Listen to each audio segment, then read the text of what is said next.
Bueno, buenos días a todos. Mi nombre es Fernando Gonti y voy a estar haciendo entonces una presentación sobre vulnerabilidades y contramedidas para Neighbor Discovery.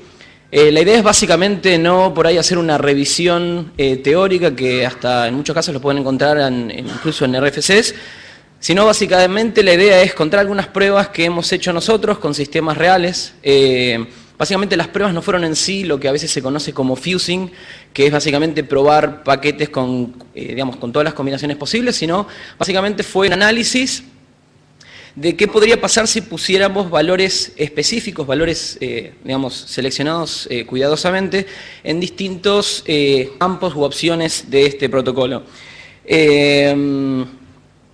Finalmente, quería mencionarles también algunas experiencias que hemos tenido nosotros al reportar, no solo en lo que hace reportadas con implementaciones de Neighbor Discovery, sino también con vulnerabilidades de ipv 6 en general. La mención es porque van a ver que tuvimos algunas respuestas un tanto curiosas, entonces la idea era compartirlas un poco con ustedes. Antes de empezar en sí con el tema de las vulnerabilidades, la presentación no va a incluir ningún tipo de revisión o explicación de lo que es Neighbor Discovery. Se supone que se conoce, hubieron algunos tutoriales para quien no lo había visto antes, entonces básicamente vamos a pasar algunas de esas vulnerabilidades que yo quería discutir. En esta presentación están agrupadas básicamente creo que en dos categorías distintas las vulnerabilidades. Estas primeras van a ser basadas en la falta de implementación de límites en estructuras de datos. Van a ver que afectan distintas cosas por ahí, pero todas tienen que ver con la misma, con el mismo error, si se quiere, de implementación. Bueno, como mencionaba recién, entonces van a haber muchas implementaciones de Neighbor Discovery que, por ejemplo, no implementan ningún tipo de límite en las estructuras de datos que Neighbor Discovery requiere. En particular, el ejemplo es del Neighbor Discovery Cache.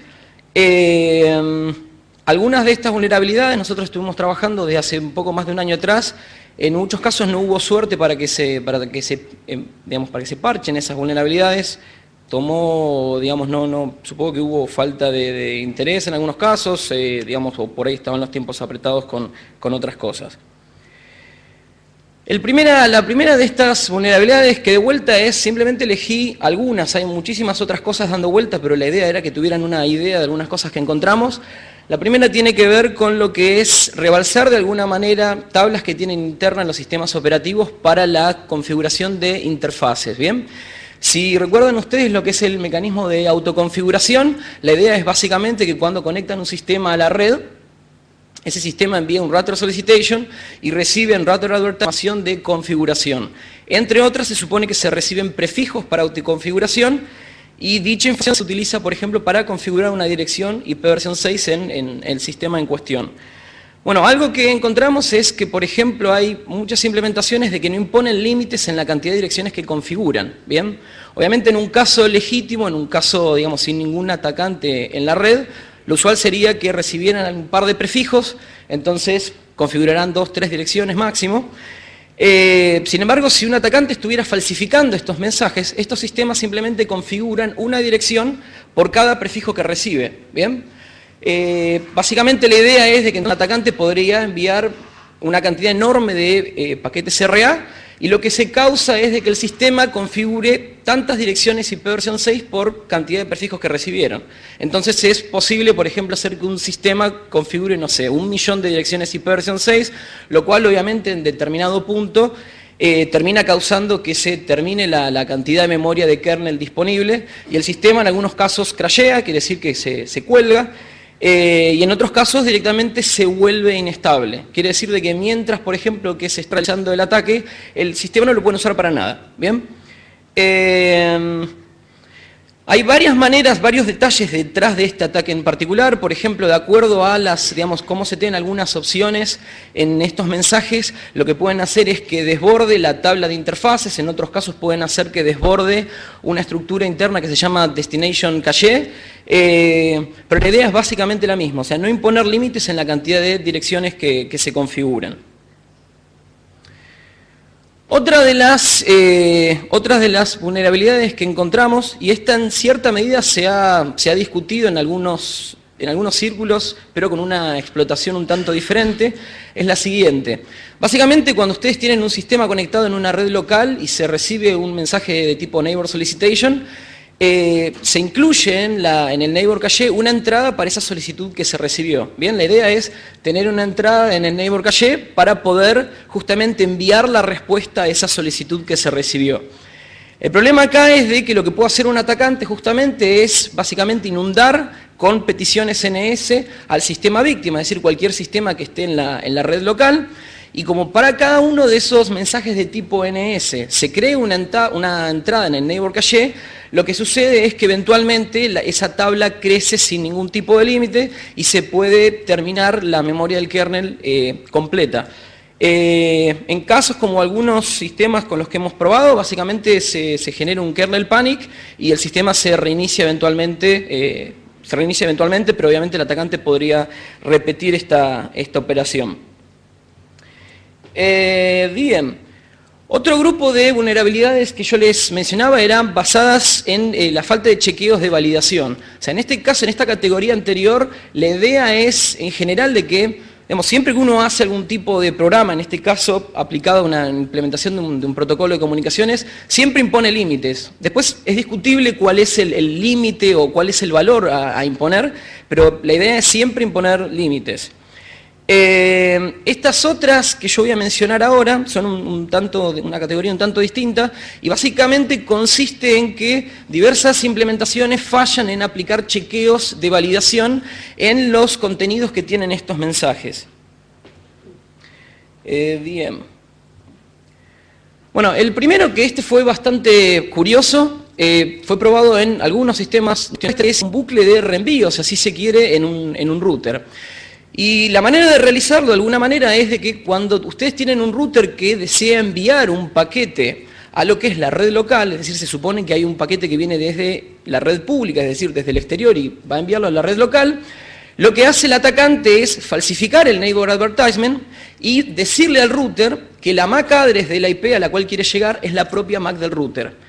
Dicho de otra manera, es como que un router que me está conectando con la red pública le pregunta a la red, bueno, ¿cuál es la MAC del sistema al que le quiero enviar paquetes? Y el atacante le dice al router, no, envíatelos a vos mismo los paquetes. ¿Bien?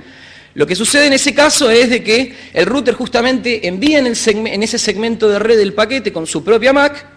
Como lo envió con su propia MAC, recoge una copia del paquete y cuando lo analiza dice, bueno, como soy un router y va a este otro destino, necesito reenviarlo. Entonces lo que hace es decrementar el hop limit y volver a hacer la misma operación. Lo que sucede entonces es de que si, por ejemplo, el atacante envió el paquete original con un hop limit de 255, ese paquete de ataque buclea o hace un ciclo de 255 veces dentro del propio router. ¿Bien? Lo cual obviamente tiene un efecto de amplificación.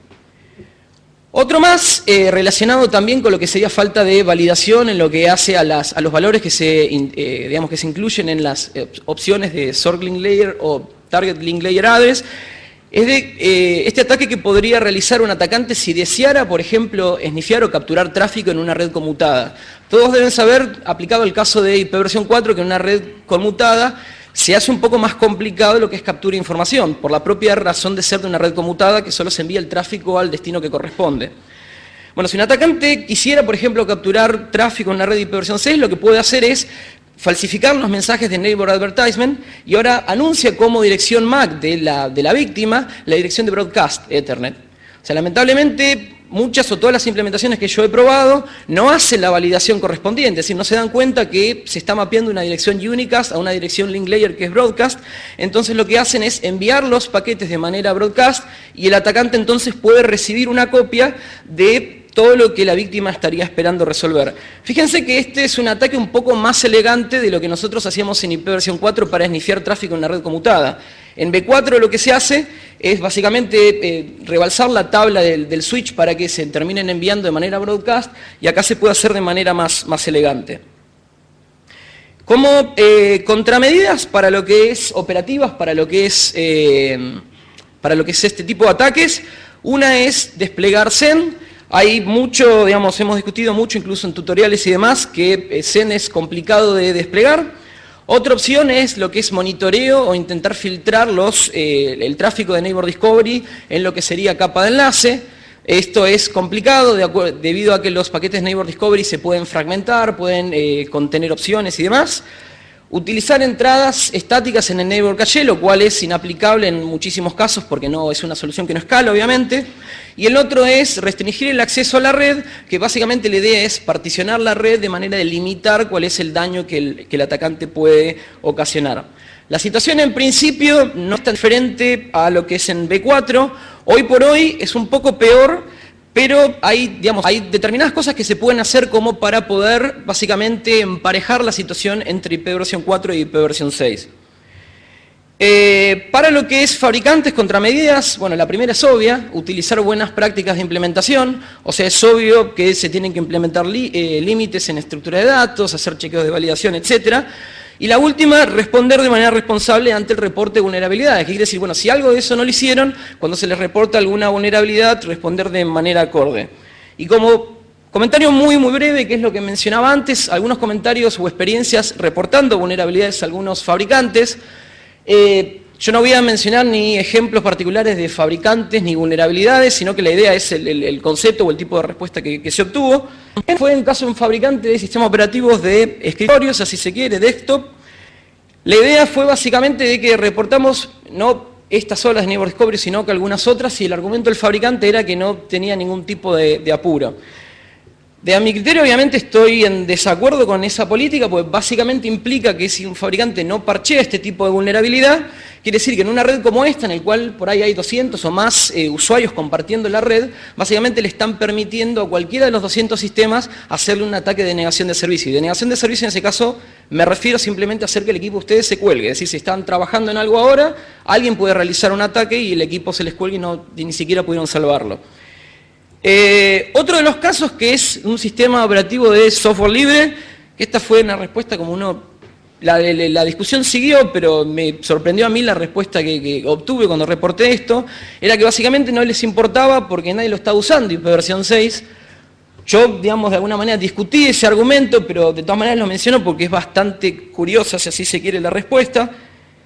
Y después, también hay casos en el caso de fabricantes de router, donde hay muchísimas experiencias en este caso, pero de lo único que podría mencionar es de que ha tomado muchísimo tiempo en el que evalúen sus propias implementaciones, estamos hablando más de un año y sin resultados, y asimismo que aparentemente yo pensaba que era un caso aislado o algo de ese estilo, pero aparentemente hoy en día es una práctica bastante adoptada en muchos casos por fabricantes y no necesariamente de equipos de comunicaciones, es de que básicamente se está utilizando una modalidad de hacer parches de vulnerabilidades, pero lo que se llama a veces parches silenciosos. Yo no voy a entrar en mucho detalle con esto, pero la idea es que hay unos números que se llaman CVE, que identifican de manera global a las vulnerabilidades y se asignan esos números para que sea más fácil coordinar este proceso. Muchos fabricantes grandes son entidades que están en la posición de poder asignarlos estos números, y lo curioso del caso fue que reportando vulnerabilidades, cada uno de esos grandes fabricantes decía, bueno, como esta vulnerabilidad es una vulnerabilidad de un protocolo y podría estar afectando a otra gente, nosotros no queremos asignar el número, sino que queremos que lo asigne otro. Ahora, cuando fuimos al otro, nos dio el mismo tipo de respuesta. Entonces nos encontramos en un ciclo en el cual nadie iba a asignar el número de CVE, ¿bien? Personalmente no era el trabajo mío hacer esto, así que es problema del vendor. Y como conclusiones básicas es de que hay trabajo que realizar para poder tener paridad en funcionalidad entre lo que es V4 y V6. Con muchas de estas cosas, por ahí la lectura que uno hace es de que hace falta mucho trabajo por parte de los vendors para lo que es mejorar la robustez de sus implementaciones. Y haciendo la aclaración, porque a veces se lee de manera equivocada una presentación de este estilo, es de que esto no es un argumento en contra del despliegue de IP versión 6, sino que al revés, es de alguna manera un llamado de atención para quienes están en posición de hacer algo respecto de esto, justamente como para que tomen cartas en el asunto. Para más información sobre estas cosas, bueno, hay una lista de seguridad que hemos creado para lo que es discusión en particular de temas de IP versión 6, hay una lista de seguridad de la CNIC donde se discuten este y otros tantos temas. No sé si hay preguntas o tiempo para preguntas. Y bueno, quería agradecerle al staff de la CNIC, al Program Committee de la CNOC, Cristian, etcétera, a ISOC, y a ustedes que estuvieron presentes en esta presentación, y si alguno tiene alguna duda, consulta o comentario, puede escribir por mail o lo podemos seguir charlando en el break. Gracias, Fernando.